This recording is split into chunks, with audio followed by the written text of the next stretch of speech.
एक तरफ दिल्ली में हुए शराब घोटाले को लेकर 2 गिरफ्तारियां हुई हैं, तो वहीं दूसरी तरफ दिल्ली के उप मुख्यमंत्री मनीष सिसोदिया ने सुप्रीम कोर्ट में हल्फनामा लगाया है। वो भी दिल्ली के उपराज्यपाल वीके सक्सेना को लेकर, और उसमें दिल्ली के उप मुख्यमंत्री का कहना है कि हमें काम नहीं करने दिया जा रहा है। और इसी के साथ उन्होंने ये आरोप भी लगाए हैं अपने हल्फनामे में कि दिल्ली के उपराज्यपाल अधिकारी यानी कि नौकरशाहों पर दबाव बना रहे हैं, और इसी के चलते तमाम जो नौकरशाह हैं वो दिल्ली सरकार की मीटिंग में नहीं आ रहे हैं और ना ही तो उनकी सुन रहे हैं। इस पूरे मामले पर बात करते हैं, हमारे साथ मौजूद हैं मुफ्ती शमून काशमी सर। सर, किस तरीके से देख रहे हैं, जहां एक तरफ दिल्ली में एमसीडी चुनाव आने वाले हैं, लगातार दिल्ली में हुए शराब घोटाले को लेकर गिरफ्तारियां हो रही हैं, 2 गिरफ्तारियां आज भी हुई हैं, और मनीष सिसोदिया का कहना है कि दिल्ली के उपराज्यपाल काम नहीं करने दे रहे हैं, नौकरशाहों के ऊपर दबाव बना रहे हैं, मीटिंग्स में नहीं भेज रहे हैं। नहीं, मैं समझता हूँ कि ये तो इल्ज़ाम बराए इल्ज़ाम लगता है। इसलिए कि जो नौकरशाह हैं, जो ब्यूरोक्रेट्स हैं हमारे, वो उनका अपना एक अलग स्थान है। वो अगर उन्हें कोई रोके तो वो ऐसा नहीं है। ये मुझे इसमें कोई जान नज़र नहीं आती कि अब क्योंकि ये लोग इस तरह से इनका अपना जो अपना एजेंडा है, ये कहते ही थे पहले से कि हम कुछ अलग से नया करेंगे, तो वो ऐसे ही नया तो कर रहे हैं ये। कि कहीं ये ब्यूरोक्रेसी को ये अपमानित करते हैं, कभी उन्हें अपनी मीटिंगों में बुला करके उन्हें उनका अपमान किया जाता है, और कभी ये कह करके कि वो हमारी मीटिंगों में नहीं आ रहे हैं और उपराज्यपाल उन्हें रोक रहे हैं। तो मैं ये समझता हूँ इस बात में दम नहीं है, और ये बेजान बात है। ये इस तरह के आरोप जो हैं, ये अनर्गल आरोप जो हैं, इन्हें नहीं लगाने चाहिए।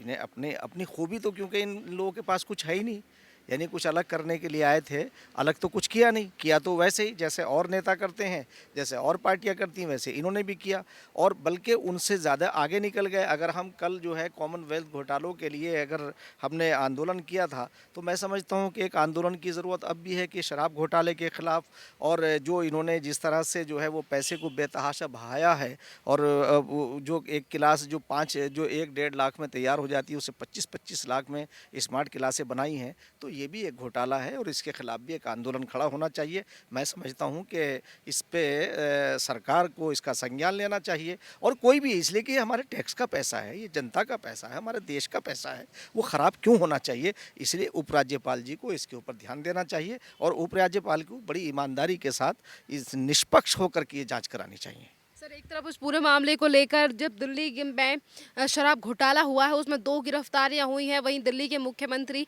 बार-बार पर इन चीज़ों का ज़िक्र करते हुए नज़र आते हैं कि उन्हें पता ही नहीं है कि घोटाला क्या हुआ है, या फिर सत्येंद्र जैन क्यों जेल में है, उसका भी आरोप किसी के पास नहीं है। नहीं, ये बड़ा खूबसूरत वो है लोगों को झांसा देने का। इस लोकतांत्रिक व्यवस्था के अंदर आज भी हम लोगों में अवेयरनेस नहीं पा रहे हैं, कि वरना तो जनता को बहुत जागरूक होना चाहिए। ये जनता के टैक्स का पैसा है। हम सुबह सवेरे 1 कप चाय पीते हैं तो पहले गवर्नमेंट को हम टैक्स देते हैं। एक मतलब आम आदमी भी, जो लोग ये कहते हैं कि टैक्स पेयर की बात करते हैं, कि आम आदमी भी टैक्स पेयर है इस देश का, और उस देश के उस आदमी का ये पैसा, दिल्ली के लोगों का ये पैसा, ये गलत जगहों पे जा रहा है, घोटालों में जा रहा है, और इस तरह की स्कीमों में जा रहा है जो उनके पर्सनल नफ़े और नुकसान के लिए हैं। यानी उस वो जांच के दायरे में चीज़ आनी चाहिए, और दिल्ली की जनता को स्वतः जो है इसका संज्ञान लेना चाहिए कि आखिर कोई भी पार्टी हो, चाहे वो आम आदमी पार्टी हो या अन्य कोई पार्टी हो, अगर ऐसा ये कर रहे हैं तो इसके ऊपर संज्ञान लेना चाहिए, और उन्हें उन्हें अपना जब समय आए तो अपने वोट की चोट ज़रूर करनी चाहिए। सर, आप किस तरीके से देख रहे हैं? बार-बार पे ये कहा जाता है कि कभी हमें उपराज्यपाल काम नहीं करने दे रहे हैं, ब्यूरोक्रेट जो हैं, वो मीटिंग्स में नहीं आ रहे। कभी कहा जाता है कि मोदी जी हमें काम करने नहीं दे रहे। अपनी ज़िम्मेदारियों से इस तरीके से भागने का प्रयास क्यों कर रही है आम आदमी पार्टी? एक तरफ दिल्ली में एमसीडी के चुनाव आने वाले हैं।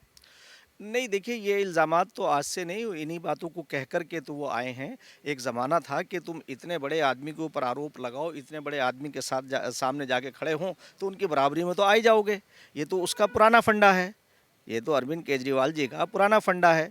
इसलिए कि इस तरह की बातें कहो कि जिसके कोई सर पैर ना हो, और पब्लिक में एक भ्रम पैदा करो। तो भ्रम पैदा करना अरविंद केजरीवाल का एक एजेंडे का हिस्सा है।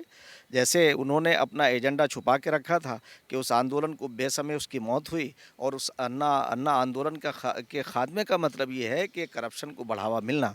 इसलिए कि इन्होंने पहले से अपने आप को एक पॉलिटिकल पार्टी बनाने का पहले से इनका प्लान था, पहले से एजेंडा था, और उस एजेंडे को जैसे लागू किया, और वही काम जो और अन्य पार्टियां करती थी या अन्य राजनीतिक दल करते हैं, वही उसी उससे भी बल्कि सैकड़ों गुना आगे ये पहुंच गए हैं कि कैसे जनता को भरमाया जा सकता है, कैसे उन्हें गुमराह किया जा सकता है। ये कहना कि साहब प्रधानमंत्री काम नहीं करने दे रहे हैं, कभी राज्यपाल काम नहीं करने दे रहे हैं, और कभी जो है वो अधिकारी हैं, नौकरशाह हैं, वो हमारी मीटिंगों में नहीं आ रहे हैं। यानी इस तरह से बातें करके पब्लिक में भ्रम पैदा करना, और ये बताना कि देखिए हम तो काम करना चाहते थे, ये हमें करने नहीं दे रहे हैं।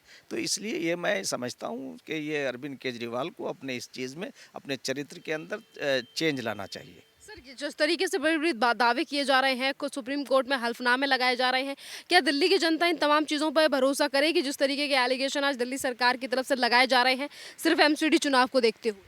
नहीं, मैं बड़े अफ़सोस की बात है, दुर्भाग्य है हमारा और हम लोगों का कि जो हम एज़ ए एक मतदाता के लोगों को जो सुविधाएं मिलनी चाहिए, जो उन्हें उन्हें राहतें मिलनी चाहिए, उस पे तो कोई काम ये पॉलिटिकल पार्टियां कर नहीं रही हैं। ख़ास तौर से जो मौजूदा सरकार है, इससे भी ये दूसरा टर्म है, और हम ये देख रहे हैं कि कोई नई चीज़ दिल्ली के अंदर नहीं हुई है। जो पिछले दौर में जितने ये वृक्ष लगाए गए थे, अब नए बिल्कुल नहीं लगाए जा रहे हैं। यहाँ का इन्वायरमेंट इतना ख़राब हो गया है कि इसकी हवा जो है वो जहरीली हो गई है। इसकी जवाबदेही किसी के लिए नहीं है। लोग बीमार पड़ रहे हैं, जिन्हें सांस की बीमारी है वो और ज़्यादा परेशान हो रहे हैं, और यानी तमाम जितनी भी बीमारियां हो सकती हैं वो सर उभारे हुए हैं। इस पे कोई इसका संज्ञान नहीं लेना, बस ये कहना है कि ये हमें काम नहीं करने दे रहे हैं और हमारे साथ ये कर रहे हैं, और हलफनामे जो हैं इनके, मैं तो ये समझता हूँ कि सुप्रीम कोर्ट को और हाई कोर्ट को और डिस्ट्रिक्ट कोर्ट को इनके हलफनामों की जांच करके उसके ऊपर अगर वो गलत पाए जाएं तो इनके ऊपर कार्रवाई होनी चाहिए, सख्त कार्रवाई होनी चाहिए ऐसे लोगों के ऊपर जो कोर्ट का वक्त ख़राब करते हैं, कोर्ट को मिसगाइड करने की कोशिश करते हैं और उनके कीमती समय को ख़राब करते हैं। इसकी भी जांच होनी चाहिए कि अगर उसमें तथ्य सही ना पाए जाएं तो इन लोगों के खिलाफ कार्रवाई होनी चाहिए और जेल में डालना चाहिए। सर, एक तरफ यमुना की सफाई को लेकर लगातार मुद्दा गर्माता जा रहा है, वहीं दूसरी तरफ दिल्ली में बढ़ता प्रदूषण पर आम आदमी पार्टी राजनीति कर रही है कूड़े के ढेर पर, और कहा जा रहा है कि सिर्फ कूड़ा दिखाई दे रहा है दिल्ली में। नहीं, बड़े उसकी बात है कि इस चीज़ से ये अरविंद केजरीवाल या दिल्ली सरकार कैसे बच सकते हैं, कैसे पल्ला झाड़ सकते हैं। इन्होंने अगर ये समय रहते हुए ये सारी चीज़ें करते, एमसीडी भी दिल्ली सरकार का ही हिस्सा है। ठीक है कि उसे अपनी अपनी एक पावर अलग उसे हासिल है, मगर वो सरकार, दिल्ली सरकार जो है उसे अनुदान देती है, और दिल्ली सरकार ने उनके अनुदान को में कटौती की है। हज़ारों करोड़ रुपया उनका आज भी नहीं दिया है, जो सफाई कर्मियों को दिया जाना था वो नहीं दिया है। जैसा कि समाचार पत्रों से मालूम होता है कि इन्होंने जो पिछला, जो अब जब सफाई कर्मियों की सैलरी नहीं जाएगी, उनका मानदेय नहीं जाएगा, तो सफाई कैसे होगी। और आप ये चीज़ें करने के बाद कि आपने ढेर कहीं दिखा दिए, जहां आपके पार्षद हैं वहां भी तो ढेर लगे हुए हैं। आप जाके देख लीजिए, जहां जहां इनके पार्षद हैं वहां ढेर लगे हुए हैं, और सारी चीज़ें वहां हो रही हैं। और मेरे तो संज्ञान में आया है कि जो पार्षद हैं वो बड़ी बड़ी गिफ्टें इन्हें दे रहे हैं, यानी करोड़ों लाखों लाखों रुपए की जो है वो गाड़ियाँ गिफ्ट कर रहे हैं इनके नेताओं को। ऐसा कुछ सामने आ रहा है, तो वो पैसा जो है अपने क्षेत्र में नहीं लगा रहे हैं, बल्कि वो अपने ऊपर खर्च कर रहे हैं। तो इन्हें कम से कम अपने पार्षदों के क्षेत्र को तो देख लेते।